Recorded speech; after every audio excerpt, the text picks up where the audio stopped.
Hello विद्यार्थी मित्रों, आज આપણે બિલ્ડિંગ ડ્રોઈંગની અંદર જીટીયુના જે ક્વેશ્ચન્સ પૂછાય છે એના વિશે ભણીશું. તો એમાં પહેલો પ્રશ્ન જોઈએ તો give full form BBCC and DPC. ગુજરાતીમાં પૂરું નામ લખો બીબીસીસી અને ડીપીસી. તો ડીપીસીનું પૂરું નામ છે D for damp, P proof, C course, damp proof course. બીબીસીસીનું પૂરું નામ છે બ્રિક, બેટ, સિમેન્ટ, કોન્ક્રીટ. ફરીથી કહું છું, બીબીસીસીનું પૂરું નામ છે બ્રિક, બેટ, સિમેન્ટ, કોન્ક્રીટ. આગળનો પ્રશ્ન જોઈએ તો draw symbols concrete and brick masonry. સંજ્ઞા દોરો કોન્ક્રીટ અને ઈંટોનું ચણતરકામ. તો જ્યારે પણ કોન્ક્રીટ માટે તમને સંજ્ઞા દોરવાનું કહે તો તમારે એની સંજ્ઞા આ રીતે દોરવાની રહેશે અને બ્રિક મેશનરી માટે આ રીતે ડ્રો કરવાની છે. ચોરસ બોક્સની અંદર ક્રોસમાં લીટા દોરવાના છે. આગળનો ક્વેશ્ચન છે write the scale use for working drawing. Working drawing માટે વપરાતા સ્કેલ લખો. વર્કિંગ ડ્રોઈંગ માટે આપણે કયા કયા સ્કેલ યુઝ કરીએ છીએ? તો 1 સેન્ટીમીટર બરાબર 2 મીટર, 1 સેન્ટીમીટર બરાબર 1 મીટર અને 1 સેન્ટીમીટર બરાબર 0.5 મીટર. પછી જોઈએ list furniture normally provided in bedroom. એક બેડરૂમમાં સામાન્ય રીતે મુકાતા ફર્નિચરની યાદી બનાવો. એટલે કે તમે એક બેડરૂમ હોય તો બેડરૂમની અંદર કયા કયા ફર્નિચર હશે? તો આપણે એની યાદી જોઈએ તો પલંગ, ટેબલ, ત્રિપોય, સ્ટૂલ, કબાટ, કપડાનું સ્ટોરેજ, કોસ્મેટિક સાધનો માટે સ્ટોરેજ અને ખુરશી. પછીનો આગળ આપણે ક્વેશ્ચન જોઈએ રાઇટ એબ્રિવિએશન્સ એગ્રીગેટ એન્ડ ડ્રોઈંગ. ટૂંકું સ્વરૂપ લખો એગ્રીગેટ અને ડ્રોઈંગ. એગ્રીગેટનું ટૂંકું સ્વરૂપ છે AGG. ડ્રોઈંગનું ટૂંકું સ્વરૂપ છે DRG. પછીનો ક્વેશ્ચન છે define headroom. State minimum headroom for habitable room. હેડરૂમની વ્યાખ્યા આપો અને હેબિટેબલ રૂમ માટે ન્યૂનતમ હેડરૂમ લખો. બરાબર. ફ્લોરથી સીલિંગના તળિયા સુધીની ચોખ્ખી ઊંચાઈને હેડરૂમ કહે છે. એટલે કે ફ્લોર જે પણ તળિયું છે ત્યાંથી લઈને સીલિંગ એટલે કે ઉપર જે ધાબુ છે ત્યાં સુધીની જે ચોખ્ખી ઊંચાઈ છે એને હેડરૂમ કહેવામાં આવે છે. હેબિટેબલ રૂમ માટે હેડરૂમ 2.7 મીટર હોય છે. આગળનો ક્વેશ્ચન જોઈએ write colour code. Propose work and second છે ડ્રેનેજ વર્ક. કલર કોડ લખો સૂચિત કામ અને ગટર લાઈન. સૂચિત કામ હોય તો એના માટેનો કલર કોડ છે લાલ. ગટર લાઈન હોય તો એનો કલર કોડ છે તૂટક લાલ લાઈન. આગળનો ક્વેશ્ચન જોઈએ સ્ટેટ ડેઇલી વોટર રિક્વાયરમેન્ટ પર person four residential and office building as per NBC. National building code પ્રમાણે રહેણાંક મકાન અને ઓફિસ માટે પ્રતિ વ્યક્તિ એટલે કે પર પર્સન પાણીની રોજિંદી જરૂરિયાત લખો. રેસિડેન્શિયલ બિલ્ડિંગ માટે 135 લીટર છે, ઓફિસ બિલ્ડિંગ માટે 45 લીટર છે. આગળનો ક્વેશ્ચન જોઈએ define picture plane of perspective view. Perspective view માટે પિક્ચર પ્લેનની વ્યાખ્યા આપો. તો એનો જવાબ છે કાલ્પનિક ઉધ્વ પારદર્શક સપાટી દોરવામાં આવે છે જેને પિક્ચર પ્લેન કહે છે. કાલ્પનિક ઉધ્વ પારદર્શક. પારદર્શક અને અપારદર્શક. પારદર્શક એટલે કે આર પાર જોઈ શકાય તેવું. કાલ્પનિક ઉધ્વ પારદર્શક સપાટી દોરવામાં આવે છે જેને પિક્ચર પ્લેન કહે છે. હવે આગળ આપણે જોઈએ 2019ની અંદર પૂછાયેલા પેપરના અમુક questions. Give full form FSL BWK. પૂરું નામ લખો FSL અને BWK. FSLનું પૂરું નામ છે ફૂલ સપ્લાય લેવલ. BWKનું પૂરું નામ છે બ્રિક વર્ક. પછીનો ક્વેશ્ચન જોઈએ. Draw symbols ceiling fan and bell. સંજ્ઞા દોરો સીલિંગ ફેન અને બેલ. તો જ્યારે પણ બેલ હોય તો એના માટેની સંજ્ઞા આ રીતે દોરવામાં આવે છે અને સીલિંગ ફેન માટે આ રીતે ડ્રો કરવામાં આવે છે. પછીનો ક્વેશ્ચન છે write the scale use for village map. ગામ નકશા માટે વપરાતા સ્કેલ લખો. એનો જવાબ છે 1 સેન્ટીમીટર બરાબર 0.5 મીટર, 1 સેન્ટીમીટર બરાબર 0.25 કિલોમીટર, 1 સેન્ટીમીટર બરાબર 0.1 કિલોમીટર અને 1 સેન્ટીમીટર બરાબર 50 મીટર. ફરીથી બોલું છું, 1 સેન્ટીમીટર બરાબર 0.5 કિલોમીટર, 1 સેન્ટીમીટર બરાબર 0.25 કિલોમીટર, 1 સેન્ટીમીટર બરાબર 0.1 કિલોમીટર અને 1 સેન્ટીમીટર બરાબર 50 મીટર.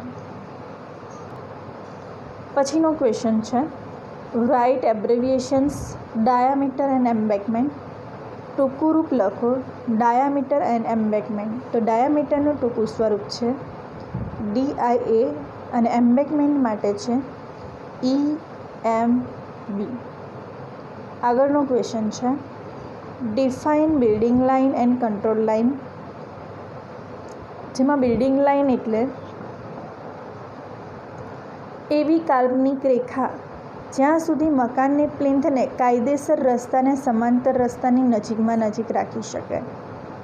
એવી કાલ્પનિક રેખા કે જ્યાં સુધી મકાનની પ્લિન્થ છે એને જે કાયદેસરનો રસ્તો છે એને સમાંતર રાખી શકાય, સમાંતર રસ્તાની નજીકમાં નજીક રાખી શકાય. એને શું કહેવામાં આવે છે? Building line. હવે જોઈએ કંટ્રોલ લાઇન. સ્થાનિક સંસ્થાએ નક્કી કરેલ અંતર આવેલ રસ્તાની મધ્ય રેખાને સમાંતર રેખા કંટ્રોલ લાઇન અને રસ્તાની મધ્ય રેખાની વચમાં પબ્લિક માટેના મકાનો જેવા કે ફેક્ટરી, હોસ્પિટલ વગેરે બનાવી શકાશે નહીં. આમ છતાં ચોકીદાર ક્વાર્ટર્સ, સિક્યુરિટી માટેની કેબિન બનાવી શકાય છે. તેમજ આ જગ્યાનો પાર્કિંગ પ્લેસ તરીકે ઉપયોગ કરી શકાય. કંટ્રોલ લાઇન એટલે સ્થાનિક સંસ્થાએ નક્કી કરેલ અંતરે આવેલી રસ્તાની મધ્ય રેખાએ સમાંતર રેખા. કંટ્રોલ લાઇન અને રસ્તાની મધ્ય રેખાની વચમાં કંટ્રોલ લાઇન અને રસ્તાની મધ્ય રેખાની વચ્ચે પબ્લિક માટેના મકાનો જેવા કે ફેક્ટરી, હોસ્પિટલ વગેરે બનાવી ના શકાય, પરંતુ ચોકીદાર માટે ક્વાર્ટર્સ, સિક્યુરિટી માટેની કેબિન બનાવી શકાય. તેમજ આ જગ્યાનો પાર્કિંગ પ્લેસ તરીકે આપણે એનો ઉપયોગ કરી શકીએ. પછીનો ક્વેશ્ચન જોઈએ write colour code existing work and drainage line. કાલ્પનિક રેખા લખો હયાતકામ, બીજું છે ગટર લાઇન. હયાતકામ માટેનો કલર કોડ છે કાળો, ગટર લાઇન માટે છે તૂટક લાલ લાઇન. પછીનો ક્વેશ્ચન જોઈએ state the minimum dimensions at drawing room and kitchen. Drawing room અને રસોડાના માપ લખો. તો ડ્રોઈંગ રૂમનું માપ છે એનું લઘુત્તમ ફ્લોર 9.5 મીટર સ્ક્વેર, લઘુત્તમ ઊંચાઈ 2.75 મીટર, લઘુત્તમ એક બાજુનું માપ 2.40 મીટર. રસોડા માટે લઘુત્તમ ફ્લોર છે 5 મીટરનો વર્ગ, લઘુત્તમ ઊંચાઈ છે 2.75 મીટર અને લઘુત્તમ એક બાજુનું માપ છે 1.8 મીટર. પછીનો ક્વેશ્ચન જોઈએ define picture plane and angle of vision for perspective view. Perspective view માટે પિક્ચર પ્લેન અને એંગલ ઓફ વિઝનની વ્યાખ્યા આપો. તો પિક્ચર પ્લેન કાલ્પનિક ઉધ્વ પારદર્શક સપાટી દોરવામાં આવે છે જેને પિક્ચર પ્લેન કહેવામાં આવે છે. અને એંગલ ઓફ વિઝન એટલે કે ઓબ્ઝર્વરની આંખ પાસે બનતો હોરિઝોન્ટલ એંગલ. ઓબ્ઝર્વરની આંખ પાસે બનતો હોરિઝોન્ટલ એંગલ વર્ટિકલ એંગલ જેનાથી નેત્રદર્શક દેખાવ સ્પષ્ટ જોવા મળે. ઓબ્ઝર્વરની આંખ સાથે બનતો હોરિઝોન્ટલ એંગલ વર્ટિકલ એંગલ જેનાથી નેત્રદર્શક દેખાવ સ્પષ્ટ જોવા મળે તે ખૂણાને એંગલ ઓફ વિઝન કહેવામાં આવે છે. હવે આપણે 2017ની અંદર એક્ઝામમાં પૂછાયેલા શોર્ટ ક્વેશ્ચન જોઈએ. Define control line. તો કંટ્રોલ લાઇનની વ્યાખ્યા આપો. તો કંટ્રોલ લાઇનની વ્યાખ્યા આપણે આગળ જોઈ ગયા આગળના પેપરમાં, જે હું તમને અહીંયા બતાવું છું. કંટ્રોલ લાઇન એટલે કે સ્થાનિક સંસ્થાએ નક્કી કરેલ અંતરે આવેલ રસ્તાની મધ્યરેખાને સમાંતર રેખા કંટ્રોલ લાઇન અને રસ્તાની મધ્યરેખાની વચમાં પબ્લિક માટેના મકાનો જેવા કે ફેક્ટરી, હોસ્પિટલ વગેરે બનાવી શકાશે નહીં. આમ છતાં ચોકીદાર ક્વાર્ટર્સ, સિક્યુરિટી માટેની કેબિનો બનાવી શકાશે, તેમજ આ જગ્યાનો પાર્કિંગ પ્લેસ તરીકે ઉપયોગ કરી શકાય. બીજો ક્વેશ્ચન જોઈએ. What should be the minimum size of trade in a public building? સામાન્ય રીતે પબ્લિક બિલ્ડિંગની સીડીમાં ઓછામાં ઓછું ટ્રેડ કેટલા સેન્ટીમીટર રાખવામાં આવે છે? તો 30 સેન્ટીમીટર. પછીનો ક્વેશ્ચન જોઈએ. What is mezzanine floor? એટલે કે મેઝનેનાઇન ફ્લોર એટલે શું? બે ફરશ વચ્ચેની ફરશ. બાંધકામ વિસ્તાર greater than is not greater than 1/3 plinth વિસ્તાર. ઊંચાઈ નોટ લેસ ધેન 2.2 મીટર. તેના વિભાગો પાડી શકાશે નહીં તેમજ તેનો રસોડા તરીકે ઉપયોગ કરી શકાશે નહીં. જો આ વિસ્તાર હેબિટેબલ ખંડ તરીકે ઉપયોગમાં લેવાનો હોય તો તે વિસ્તાર 9.5 મીટર સ્ક્વેરથી વધુ રાખવાનો રહેશે. એને મેઝનેનાઇન ફ્લોર કહેવામાં આવે છે. આગળનો પોઈન્ટ જોઈએ. Define vanishing point. તો વેનિશિંગ પોઈન્ટ કોને કહેવાય? પદાર્થની સમાંતર લાઈનો પરસ્પેક્ટિવ દેખાવમાં હોય એક બિંદુમાં ભેગી થઈ જાય છે.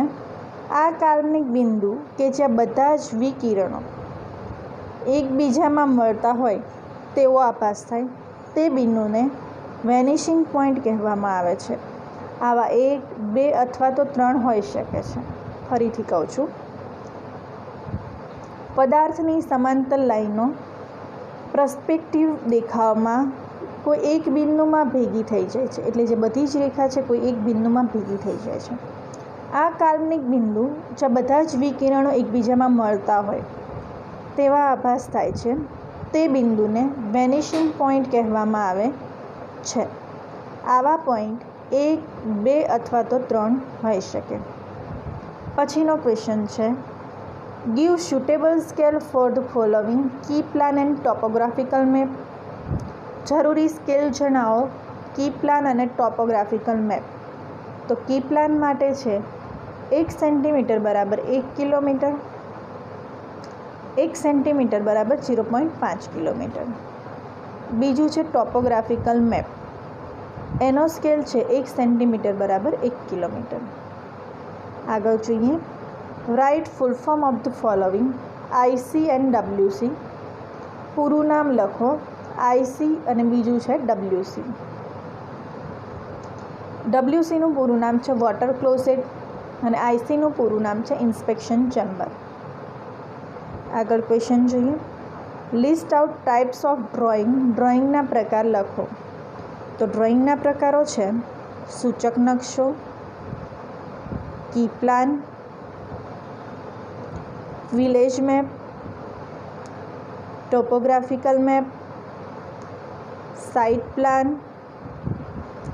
Layout plan, line plan, working drawing, large scale drawing and enlarge scale drawing.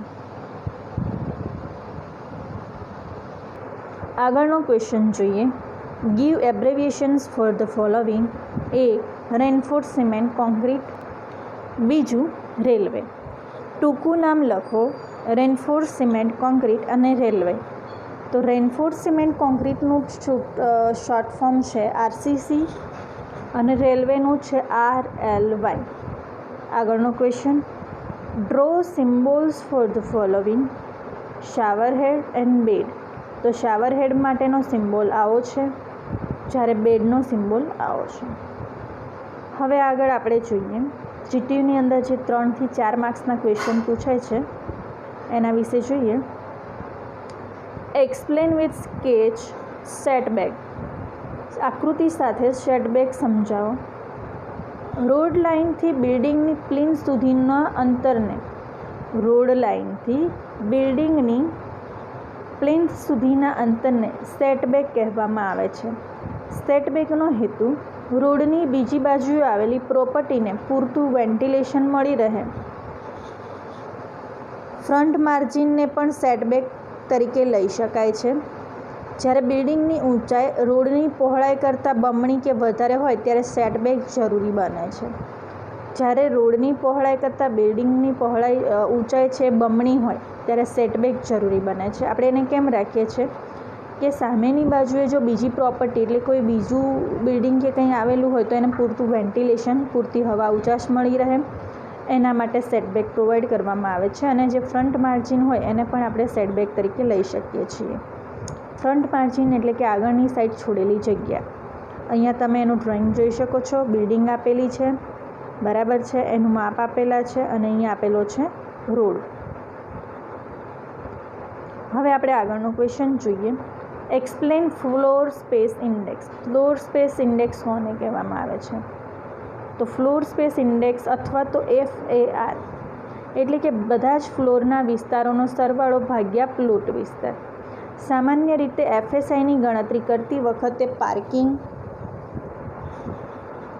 પોલાણોવાળી plinth, dog parking કરતી વખતે ઉપયોગમાં લેવાતું ભોયરું, સિક્યુરિટી કેબિન, સ્ટેર કેબિન, પાણીની ટાંકી આ વિસ્તારોને ગણતરીમાં લેવામાં આવતા નથી.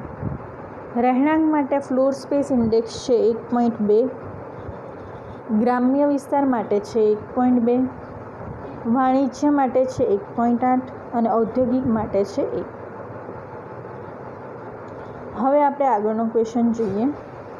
તો પ્લાનિંગના સિદ્ધાંત તરીકે સંકલન સમજાવો. Explain roominess as principle of planning. તો explain roominess as principle of planning અને છે સંકલન. બે વસ્તુ તમને અહીંયા કીધું છે. તો આપણે આમાં જોઈએ. સૌથી પહેલાં સંકલન. તમે અહીંયા જોઈ શકો છો તો ગુજરાતીમાં એવું પૂછેલું છે કે પ્લાનિંગના સિદ્ધાંત તરીકે સંકલન સમજાવો. ઇંગ્લિશમાં એવું કહે છે કે explain roominess as principle of planning. બરાબર છે. તો બંને અલગ અલગ ક્વેશ્ચન છે તો આપણે બંને સમજીશું અલગ અલગ. સંકલન એટલે કે ગ્રુપિંગ. ગ્રુપિંગ કોને કહેવામાં આવે છે? મકાનના આયોજનમાં વિવિધ ખંડો હોય છે. આપણે જ્યારે મકાન બનાવીએ છીએ ત્યારે એમાં અલગ અલગ ખંડ હોય છે, જેમ કે બેડરૂમ, હોલ, કિચન, બરાબર છે.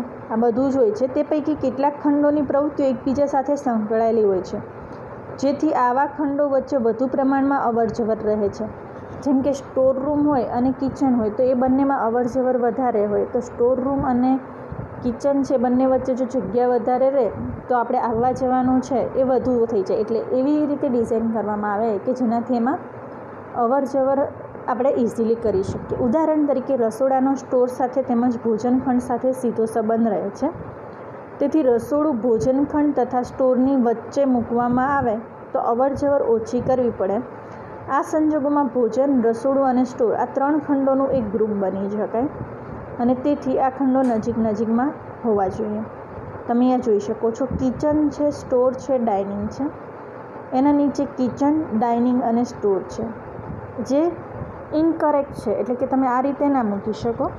હવે નીચે જોઈએ તો સ્ટોર, પછી કિચન અને ડાઇનિંગ. કેમ કે બંને છે કિચન સાથે જોડાયેલા છે. કિચન ક્યાં આવશે? વચ્ચે આવશે, જે કરેક્ટ લોકેશન છે. આ જ રીતે રસોડું, સંડાસ, બાથરૂમ નજીક રાખવાથી પાણી ગટરની લાઇનનો ખર્ચ બચે છે. ભોજન, રસોડું અને સ્ટોર એ ગ્રુપમાં રસોડું વચમાં રાખવાથી અવરજવર સાનુકૂળ રહે છે. ભોજન કે સ્ટોરને વચમાં રાખવાથી અવરજવર વધી જાય છે. હવે આગળ જોઈએ રૂમિનેસ એટલે કે ખુલ્લાપણું.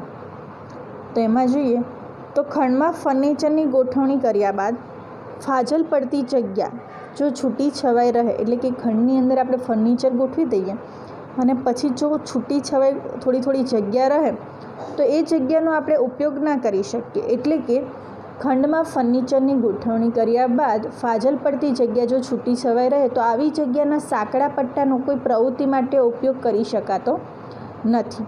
જ્યારે આવી જગ્યા છૂટી છવાઈ હોવાને બદલે એક સ્થાને ફાજલ પાડી શકાતી હોય તો વધુ પહોળાઈ ધરાવતા વિસ્તારો મળી શકે.